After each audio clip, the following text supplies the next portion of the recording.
everyone, welcome to Biosecrets. Today we will discuss part 2 of class 12th biology chapter ecosystem. In the previous video we have discussed till unidirectional movement of energy. Now we will start from productivity. A constant input of solar energy is the basic requirement for any ecosystem to function and sustain. देखिए constant input चाहिए solar energy का, सन से आने वाली energy का हमें constant input चाहिए, लगातार सन से एनर्जी आती रहनी चाहिए. ये बेसिक रिक्वायरमेंट है किसी भी इकोसिस्टम के फंक्शन के लिए और उसकी सस्टेन करने के लिए. ठीक है. जो प्राइमरी प्रोडक्शन है उसको हम किस तरीके से डिफाइन करते हैं?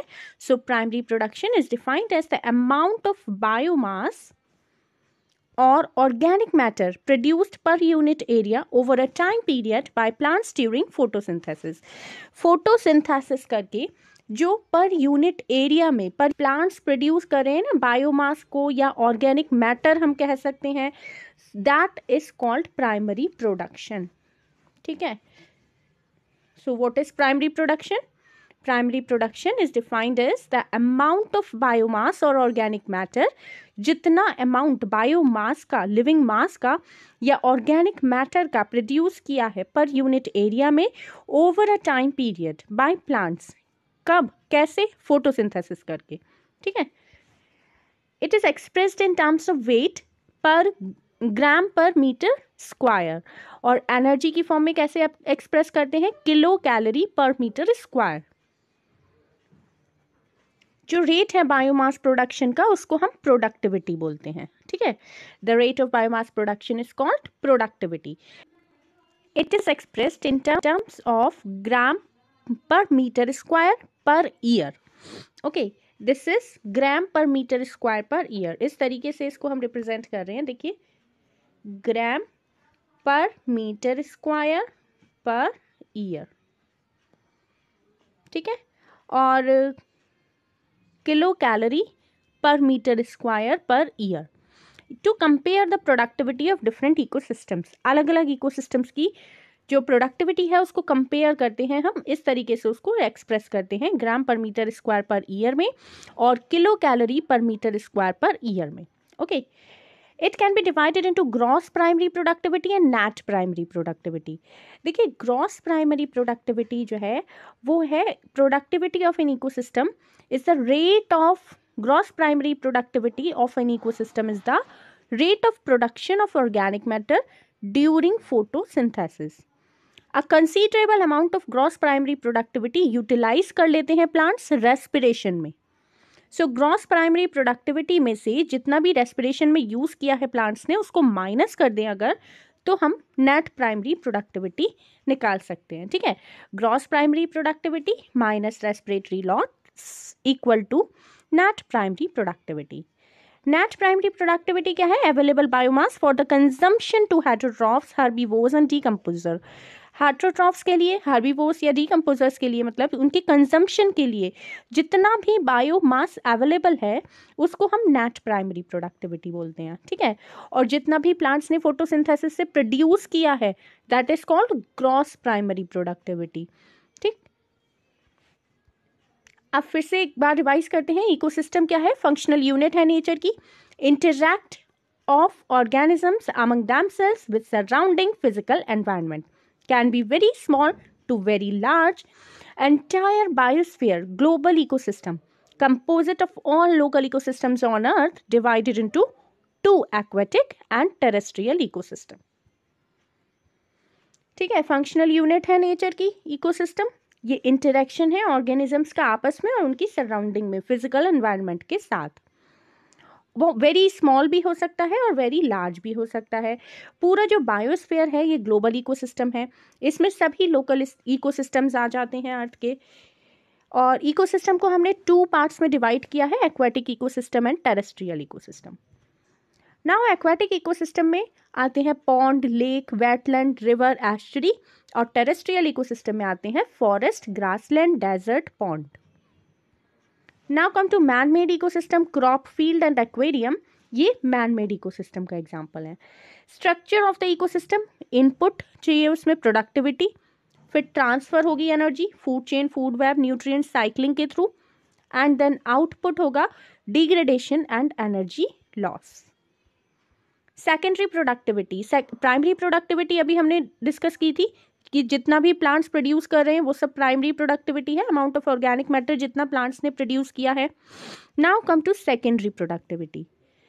It is defined as the rate of formation of new organic matter by consumers.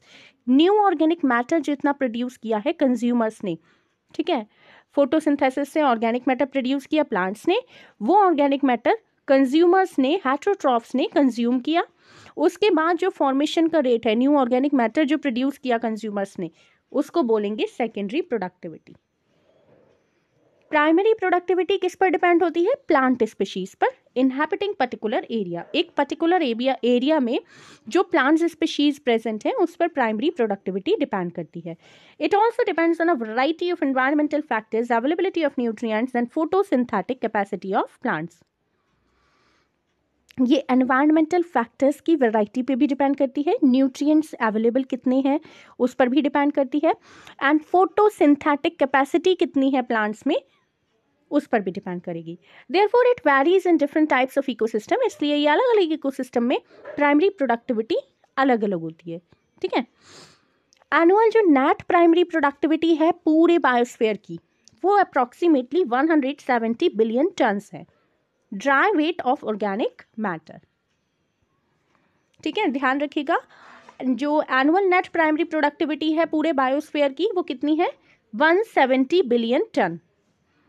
Of this, despite occupying about 70% of the surface, the productivity of the oceans are only 55 billion ton. Rest, of course, is on land. अगर हम surface की बात करें, 70% of the surface, the productivity of the ocean are only 55 billion ton. जो ocean की productivity है वो 55 billion turns है, ओके। और जबकि सरफेस एरिया में ऑक्यूपाई कर रखा है जो लैंड सरफेस एरिया है वो 70% है, लेकिन जो प्रोडक्टिविटी है वो ओशियन से आ रही है 55 बिलियन टन, ठीक, बाकी सारी लैंड से होने वाली प्रोडक्टिविटी है। अब देखिए decomposition. So you may have heard of the earthworm being referred to as the farmer's friend. आपने सुना होगा अर्थवर्म को फार्मर का फ्रेंड बोला जाता है। क्यों बोला जाता है? This is because they help in the breakdown of complex organic matter as well as in loosening of the soil. ये जो complex organic matter होता है उसको break down करने में help करते हैं अर्थवर्म और soil को lose कर देते हैं। Similarly जो decomposers हैं वो तोड़ देते हैं, break down कर देते हैं complex organic matter को inorganic substances में, जैसे कार्बन डाइऑक्साइड है, वाटर है, न्यूट्रिएंट्स हैं, एंड जो प्रोसेस है उसको बोलते हैं हम decomposition. So decomposers break down complex organic matter into inorganic substances like carbon dioxide, water and nutrients, and the process is called decomposition.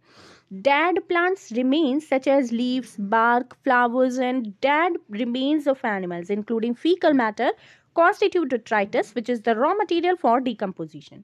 जो dead plants का remains होता है, जो plants बेकार हो गए हैं उनकी जो बाकी चीज़ें बची हुई हैं, leaves है, bark है, flowers है, dead remains जो है animals का, fecal matter means waste material जो होता है ना, fecal matter, वो सब क्या आता है, किस में इंक्लूड करते हैं उसको? detritus में, okay, which is the raw material for decomposition. ये डीकम्पोजिशन करने के लिए क्या है? रॉ मटीरियल है। जितना भी डेट्राइटस है वो डीकम्पोजिशन का रॉ मटीरियल होता है। The important steps in the process of decomposition are, जो इम्पॉर्टेंट स्टेप्स कौन सी हैं डीकम्पोजिशन प्रोसेस में, ये आपको सीरियल वाइज लर्न करनी है। Fragmentation, leaching, catabolism, humification and mineralisation, ये कुछ इंपॉर्टेंट स्टेप्स हैं डीकम्पोजिशन के प्रोसेस में। Now detritivores example, earthworm break down detritus into smaller particle. जो डेट्राइटस है, वेस्ट है, डीकम्पोजिशन का रॉ मटेरियल जिसको बताया था अभी मैंने, वो उसको ब्रेक डाउन कौन करेगा? अर्थवर्म डेट्राइटिवोज, ठीक। किस में ब्रेक डाउन कर देंगे? स्मॉल स्मॉल पार्टिकल्स में उसको तोड़ देंगे, और इस स्मॉल पार्टिकल्स में ब्रेक डाउन को बोलते हैं fragmentation. So this process is called fragmentation. What is fragmentation? Detritivores, example earthworm, break down detritus into smaller particles. This process is called fragmentation. Now, by the process of leaching के process से क्या होगा? Water soluble inorganic nutrients, जो water में घुले हुए inorganic nutrients हैं, वो क्या होंगे? Go down into the soil horizon, वो नीचे चले जाएंगे सॉइल के हॉरिजन में, and get precipitated as unavailable salt, और प्रेसिपिटेट हो जाएंगे, वहां जाकर इकट्ठे हो जाएंगे वो अनअवेलेबल सॉल्ट की तरह. Okay, this process is leaching. Now come to the next. Bacterial and fungal enzymes, जो बैक्टीरिया है, फंजाई है, वो डिग्रेड करेंगे डेट्राइटिस को सिंपलर इनऑर्गेनिक सब्सटेंसेस में. This process is called catabolism. Next, it is important to note that all the above steps in decomposition operate simultaneously on the detritus. ये सभी steps simultaneously means एक साथ होती हैं detritus पर. Humification and mineralization occur during decomposition in the soil. Humification, mineralization ये कब होते हैं? Decomposition जब होता है तब होते हैं मिट्टी में, soil में. Humification leads to accumulation of a dark colored amorphous substance called humus. Humification में accumulation means होता है collection होता है dark color के amorphous substance में, that is called humus. ये जो ह्यूमस है वो बहुत ज़्यादा रेसिस्टेंट होता है माइक्रोबियल एक्शन से, मीन्स कि किसी भी माइक्रोब के एक्शन का उस पर कोई इफेक्ट नहीं होता है. And undergoes decomposition at an extremely slow rate, और इसका डिकम्पोजिशन, ह्यूमस का डिकम्पोजिशन बहुत ही धीरे धीरे होता है, एक्सट्रीमली स्लो रेट पर होता है. Being colloidal in nature, humus serves as a reservoir of nutrients. क्योंकि colloid nature होती है इसकी, colloid होता है ये, इसलिए ह्यूमस रिजर्वॉयर मानते हैं हम उसको न्यूट्रिएंट्स का. ठीक है. Humus is further degraded by some microbes and release of inorganic nutrients occur by the process known as mineralization. Humus फिर से डिग्रेड होता है, कुछ माइक्रोब्स उसको डिग्रेड कर देते हैं और इनऑर्गेनिक न्यूट्रिएंट्स रिलीज करते हैं, और इस Decomposition is largely an oxygen requiring process. जब डिकम्पोजिशन होता है तो उसके लिए ऑक्सीजन की रिक्वायरमेंट होती है. Now look at this diagram, diagrammatic representation of decomposition cycle in a terrestrial ecosystem. ये terrestrial ecosystem में decomposition cycle का डायग्राम है.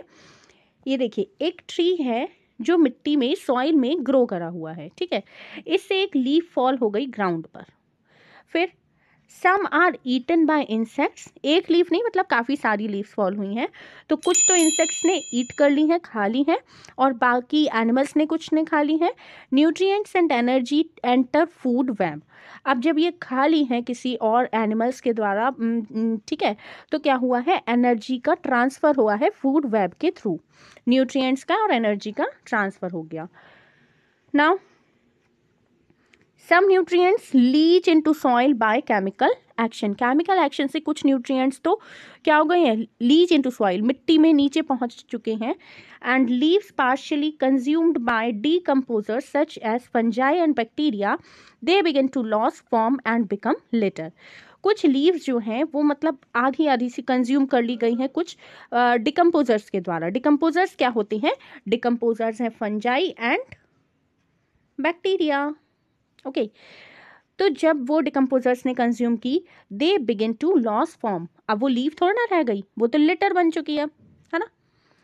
अब देखिए, further decomposition by earthworm, bacteria, soil mites, fungi etcetera.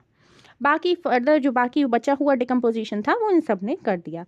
इस तरीके से सॉइल कैसी हो गई? उसमें ऑर्गेनिक मटीरियल आ चुका है, न्यूट्रिएंट्स उसमें आ चुके हैं. इस तरीके से न्यूट्रिएंट साइक्लिंग चलती रहती है. Okay, in a particular condition decomposition rate is slower if detritus is rich in lignin and chitin and quicker. देखिए, पर्टिकुलर क्लाइमेटिक कंडीशन की अगर हम बात करें तो कहीं पर डिकम्पोजिशन बहुत ही स्लो होता है. अगर डेट्राइटस में क्या हो? लिग्निन हो, काइटिन हो. ठीक है. और क्विकर कब होगा डिकम्पोजिशन का rate? If detritus is rich in nitrogen and water soluble substance like sugar. तो क्विकर कब होगा? जब डेट्राइटस में नाइट्रोजन ज़्यादा होगी, वाटर सॉल्युबल सब्सटेंसेस जैसे शुगर्स है वो ज़्यादा होंगे, तो डेट्राइटस जल्दी जल्दी से डिकम्पोज हो जाएगा। ओके, ध्यान रखिएगा क्लाइमेटिक कंडीशंस के अकॉर्डिंग डिकम्पोजिशन का रेट स्लो कब होगा और क्विक कब होगा। जब लिग्निन और काइटिन होगा तब डिकम्पोजिशन का रेट स्लो होगा, और जब डिकम्पोजिशन डेट्राइटस में nitrogen and water soluble substance like sugar present होंगे तब डेट्राइटस का डिकम्पोजिशन रेट क्विकर होगा। Temperature and soil moisture are the most important climatic factors that regulate decomposition through their effects on the activities of soil microbes. Temperature, soil का moisture कितना है, उस पर भी डिकम्पोजिशन का रेट डिपेंड करता है। ये मोस्ट इंपॉर्टेंट क्लाइमेटिक फैक्टर्स हैं जो रेगुलेट करते हैं डिकम्पोजिशन को अपने इफेक्ट से on the activities of soil microbes. Warm and moist environment favour करते हैं डिकम्पोजिशन को, जबकि जो लो टेम्परेचर है एनारोबायोसिस, एनारोबायोसिस मीन्स कि अगर ऑक्सीजन अनअवेलेबल है तो एनारोबिक बैक्टीरिया ग्रो करेंगे, दैट इज एनारोबायोसिस इनहिबिट करेगा डिकम्पोजिशन को, resulting in build up of organic material. ठीक है, तो डिकम्पोजिशन के फास्टर रेट के लिए क्या चाहिए, वार्म एंड मॉइस्ट एनवायरनमेंट चाहिए, और स्लो रेट के लिए low temperature and anaerobiosis. In the next video, we will start from energy flow. If my video is helpful for you, then please like, share and subscribe this channel, and you can watch part 1 of this chapter from the playlist section. Thank you.